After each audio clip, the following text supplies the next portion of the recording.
Nothing can be taken for granted when you get to Mars. There's a lot of things we just don't know. Space always has a way of throwing us curveballs and surprising us. I mean, until we get the data that says we're on the ground safely, I'm going to be worried that we're not going to make it. Entry, descent, and landing is often referred to as the 7 minutes of terror because it takes about 7 minutes to get from the top of the atmosphere of Mars to the ground safely. The spacecraft has to do all of this by itself. There are many things that have to go right to get Perseverance onto the ground safely. There's a lot counting on this. This is the first leg of our sample return relay race. There's a lot of work on the line. Starting about 10 minutes before atmospheric entry, we get rid of really the spacecraft part of the rover that's been supporting us. We come screaming in to the Martian atmosphere at 12 to 13,000 miles per hour. And the heat shield is what dissipates all that initial energy through friction. The vehicle will continue actually flying itself through the atmosphere. It's sort of like a transforming vehicle that went from a spacecraft and now it's kind of like an aircraft actively guiding itself. When we're going slow enough, we deploy a parachute. It's the biggest supersonic parachute we've ever sent to another planet. It's critical for slowing down the vehicle. Perseverance's entry, descent, and landing borrows heavily from that of Curiosity.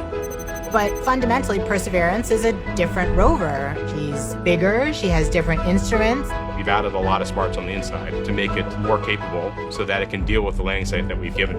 The science team identified Jezero Crater as basically an ancient lake bed and one of the most promising places to look for evidence of ancient microbial life and to collect samples for future return to Earth.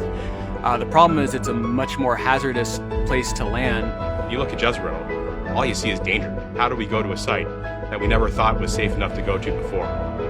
So the heat shield, which has protected us all the way through entry, is no longer necessary. We need to get that off so that we can actually see the ground. And we can see the ground in a couple different ways.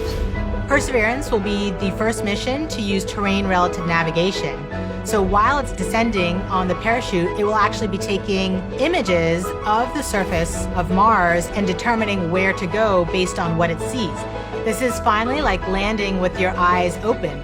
Having this new technology really allows Perseverance to land in much more challenging terrain than Curiosity or any previous Mars mission could. Amongst the rocks and the craters and the cliffs, these things are hazardous to the rover, but these are the things that are interesting to the scientists. Once Perseverance has figured out where she is, we jettison the back shell and parachute and light up our rockets.